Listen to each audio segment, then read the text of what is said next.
Hey everyone, welcome back. So today is Monday, start of the first week in May. We got Bitfarms providing their operation updates for April. Great numbers from them. We'll take a look at that. That's really good. We'll also take a look at a story from Dorsey, Saylor, and Fidelity defending Bitcoin mining to the EPA. We'll take a look at that. It's kind of an interesting story. And we'll also take a look at the miners, obviously, and the Bitcoin and Ethereum, see how they did. But as always, not financial advice. I'm investing in the following companies and coins. You know the drill here. So let's get into the miners here. So Annie was actually up nicely today. It was up 6.57% on the day to $1.46. It is obviously still way below where it should be, as all the miners are. Argo was obviously down 5.19% to 76 cents. They obviously also reported I think not them, but somebody else reported their quarterly conference call transcript. Going through that tonight. We'll probably talk about it tomorrow. But we'll see how that transpires. Digital was up 5.42% to $2.14. Bitfarms was up 4.86% to $3.02. Cleanspark was up 4.78% to $6.80. Core Scientific was up 1.18% to $5.98. Digihost was actually down 0.97% to $2.55. DMG was down 1.38% to 36 cents, roughly 36.5 cents. It has now reached a new low on today's chart. Hive was actually up 3.42% to $1.51. And it did look like it got a new low today on it at $1.43. And then it climbed back up, it looks like. HUT was up 3.93% to $3.70. Iris Energy was up 3.45% to $8.99. Luxxfolio was down. Wow, Luxxfolio was down a lot, 10.83% to 20 cents. It is still hasn't reached its low here at 18.9 cents. This was back on 4/8, so beginning of the last month. Marathon was up 6.79% to $16.60. However, it did reach a new low today to 15.05. Last time it was that low was a long time ago, over a year ago. Mawson was up 0.52% today to $3.87. And Riot was up 8.19% to $10.97. It has also reached a new bottom today at $9.75 today. The last time it was this low was a long time ago as well. So obviously the miners are hitting new bottoms here. And we have Stronghold. Stronghold was up today 2.31% to $3.89, and it obviously hit the low here a couple days ago at $3.51. So mixed bag for the miners. Some are up, some are down. Let's take a look at Bitcoin here. Bitcoin right now is at 38,609. It did try to go up a bit here on the day. It reached as high as 39,155 roughly. Did that a couple times right here. Did it at 8 o'clock, and then it did it also yesterday at around 11 o'clock, midnight. So it's been battling with it. The good thing is price has gone up on the 1 hour chart while the RSI has gone down, which leads me to think we might be going up a little bit, but I'm not putting that 32,700 mark away just yet. I'm not confident that we won't fall back down to our support here. That's at 32,700. Things are just not looking that great right now, but we'll see. I'm hopeful it continues going up, but I'm also cautious that we may fall back down lower. If that's the case, the miners are obviously going to take a hit as well on it. Let's take a look at Ethereum here really quick. Ethereum is up today. It was up to $2,861, and then we're seeing the same thing. RSI is lower from the same period a couple hours ago, almost a day ago, but the price is higher, so that's a good sign as well. So maybe we're having a little reversal trend here happening in Bitcoin and Ethereum. So we'll see. Other part of this is the hash rate. Hash rate is increasing, and it's increasing quite substantially. So on the 7-day average here, we are at approximately 220 million. We did reach 223 million, but if we look at the raw values continue to climb. We are at 247 million. The previous high was at 248, so we're pretty close to that all-time high that we've reached, and it's obviously continuing to go back up. So we're seeing a lot of miners installed, and we're seeing that in Bitfarms as well. All right, so let's get into the stories here, and then we'll get into Bitfarms. So Here's the first story. Dorsey, Saylor, Fidelity, and others defend environmental impact of Bitcoin mining in letter to the EPA. So this is in regards to some House Democrats that sent a letter. So some of the biggest names in Bitcoin, including Jack Dorsey, Tom Lee, and Michael Saylor, have banded together to refute claims made by House Democrats calling on the Environmental Protection Agency, the EPA, to investigate the environmental effects of crypto mining. Representative Jared Huffman, Democrat California, along with nearly 24 House legislators, wrote to the EPA last week asking that the regulatory body ensure mining companies are in compliance with the Clean Air Act and Clean Water Act, citing serious concerns regarding reports that cryptocurrency facilities across the country are polluting communities and are having an outsized contribution to greenhouse gases. I don't know where they're getting that information from. But we'll look at the story here. So in a rebuttal letter sent to the EPA chief, Michael Regan, Monday morning, a mix of Bitcoin miners and industry experts, as well as firms like Benchmark Capital, Fidelity Investments, and Fortress Investment Group, make the case that House Democrats got a lot wrong in their messaging about the fundamentals of proof-of-work mining. For one, the letter takes issue with lawmakers conflating data centers with power generation facilities. The rebuttal letter says data centers that contain miners are no different than data centers owned and operated by Amazon, Apple, Google, Meta, and Microsoft. According to the letter, each is just a building in which electricity powers IT equipment to run computing workloads. Then it goes on to say, they're confusing the public, said Darren Feinstein, co-founder of cryptocurrency mining operator Core Scientific. The pollution comes from the energy generation source, and all data centers buy electricity off-site upstream. Feinstein said in the EPA, if the EPA wants to regulate energy generation, there are already channels in place to regulate energy generation facilities on a federal, state, and local level, which there are. It would be very unusual for the EPA to regulate the kind of computation that's occurring within a data center that's clearly outside of their remit. Castle Island Ventures' Nick Carter, who helped to write the rebuttal, told CNBC. He also quoted as saying, it doesn't make any sense to ask the EPA to care about what kind of computation is being done, said Carter. While the EPA does regulate power plants, very few proof-of-work mining companies actually own power production, according to the rebuttal. The letter makes it sound like there's a bunch of these virtually integrated miners like Stronghold or Greenidge, but that's a minuscule portion of the overall hash rate, continued Carter. So that's true. So obviously Stronghold and Greenidge, they do have their own power plants. Stronghold is kind of unusual case. They actually use, I think it's spent coal or coal that couldn't be used, and they're using that, but supposedly they're doing that in a clean way. Like I said, I'm not a scientist, so I'm not going to go into the details on it.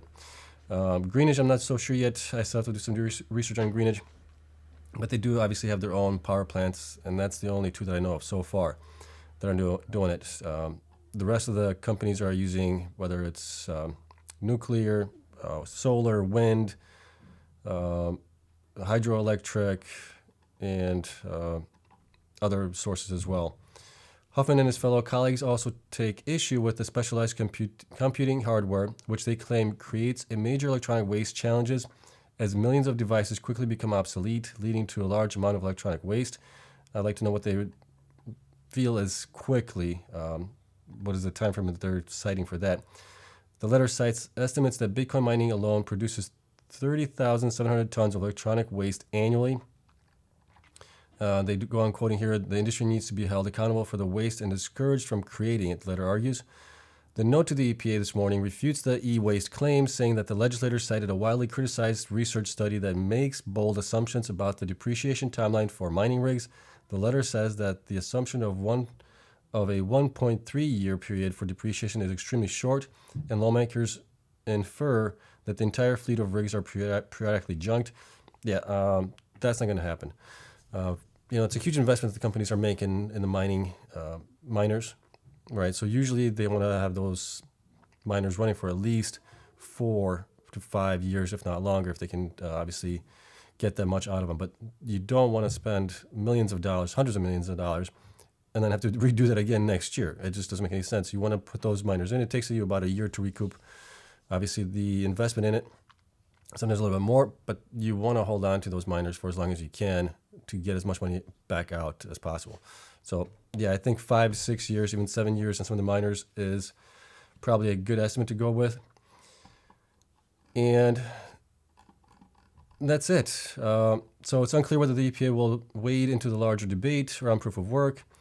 The agency did not immediately respond to CNBC's request for comment. So, there's obviously two sides of this. There's one side from the Democrats, and then obviously the mining industry itself has their own views on this. And I think it's good that they're chiming in on it, that, it's not being just one-sided for the EPA. And the EPA should, more than likely, it already does, have the jurisdiction to control, obviously, power generation, waste, and all that stuff. So they just got to keep on that. But as far as the miners are concerned, the ones that don't have their own power facilities, they should have nothing to do with them except, regulate the generation of electricity. So I just wanted to point that out to you guys. That was kind of interesting. And then let's take a look at Bitfarms here. So Bitfarms obviously provided their numbers.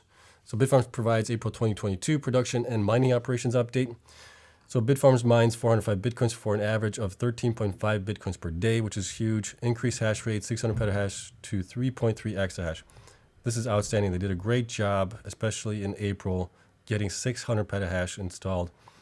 That's possibly going to be one of the better operations for April. We'll see how everybody else does. Excuse me. So in early April, we surpassed our 3 exahash per second goal with the start of the production at our Ledger farm, our 9th operating facility. This momentum continued throughout the month, with new miner installations driving our hash rate to over 3.3 exahash at the month end, up 22% from 2.7 exahash at the end of March, said Emiliano Grudzinski, CEO of Bitfarms. The incremental capacity helped drive our average daily production in April to 13.5 BTC per day, up 15% from 11.7 BTC per day in March. And I'm proud to say we exited April running at over 14 BTC per day. So that's huge. That's great. So looking at the stats here, so 3.3 exahash online, up from 2.7. 405 new BTC mined during April 2022, up 75% from April of 2021. 13.5 BTC mined daily on average in April, equivalent to about 520,000 per day, and approximately 15.6 million for the month based on BTC price of 38,500 on April 30th. They might have been using that a little bit earlier in the day before the close of the day, or depending which exchange they're using for this. I'm a little bit lower than that. I'm at 37,000 something, but we'll look at it. And 403 BTC from mining operations deposited into custody in April. So now they have 5,646 BTC in custody on April 30th, representing a total value of approximately 217 million based on BTC price of 38,500. And then they obviously go into some other details here. That's not really important to us. And I think that's it. So let's take a look at the numbers that I have for them, and we'll get into some of the numbers here as well. All right, so here's what we know. 405 Bitcoins were mined in April, which is a nice increase, 11.57 increase from March alone. So 42 more Bitcoins increased month over month, which is good. Value came out to be about 15,245,000, and that is based on the price that I have here at the end. The closing price of Bitcoin on April 30th was 37,644. That's just the number I have, so that's what we're going by. And let's look at Bitfarms here. So basically 15.24 million made. So if we look at April here, we have them at 15.28, which is really close, give or take a couple $1,000 here on it. And I do have a 3.307 exahash for the end of April. And that represents having these miners being installed here and running pretty much for the full month. And those are the 103 terahash miners here that you can see. And here, so these were installed earlier in the month. These were installed probably towards the end of the month, but nonetheless, to get pretty close to what they reported as far as being mined, this is what we would have to come up with as far as what is actually being mined. So this is actually really good. Nonetheless, they did make a little bit less in revenue. We had them at 16.5 million for March. April, we got them at 15.28. And that is mostly because the price of Bitcoin has come down. So if we look at the settings again, we can see that March, the price of Bitcoin at the end was 45,528, which is a pretty big difference from 37,000. You're almost off by 7,000 per Bitcoin. So that's obviously going to have an effect on it. And we also had the other thing was we had more days in March than we had in April, so we're 1 day shorter here. That also contributed obviously to it as well, to the lower revenue by just a little bit, by about, what is that, 1.2 or so, 1.2 million, but it's still huge. What else can we show you here? So based on that, for the first quarter, I have them at 40.5 million, basically what the revenue was. Going into the second quarter, we're at possibly around 44 million. I'm sure that's going to probably increase unless Bitcoin drops drastically. Then that may actually go down a little bit. But if they can continue adding on the equipment that they are adding on, I'm pretty confident that they should be able to at least get pretty close to that number as well. Other interesting fact, obviously their HODL is 5,646. 218 million is what I have it at right now for the BTC value. This represents basically 36% of their market cap right now, which is just outstanding. It's just, this tells me that they are way undervalued, because basically it's 1/3 of their market cap is just their HODL position, which is just crazy. So each share is valued at about $1.10 of Bitcoin HODL. So if you own any shares in Bitfarms, you own $1.10 of Bitcoin basically in that market cap there. Current price is obviously at 302. Current hash rate is at 3.3. Future hash rate is about 7.5. So we're about 44% operational with current miners from future miners. And their average hash rate per miner right now is about 89 terahash, which is pretty good, not bad. And looking at the projections here, so I'm using the last 3 quarters, which includes the first quarter, Q4, and Q3 of 2021.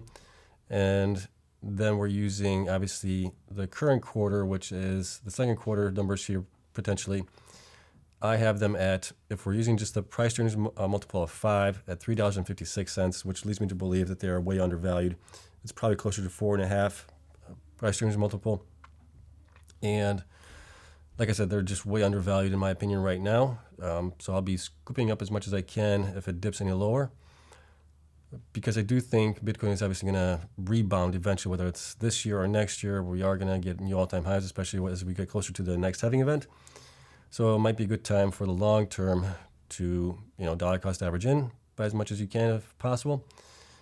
And here's an interesting thing. So once Bitcoin starts going back up, let's say we get back up to 10 or the 15 price earnings multiple, just where Bitcoin is right now, we should be at about $10.68 on the stock price. So way undervalued.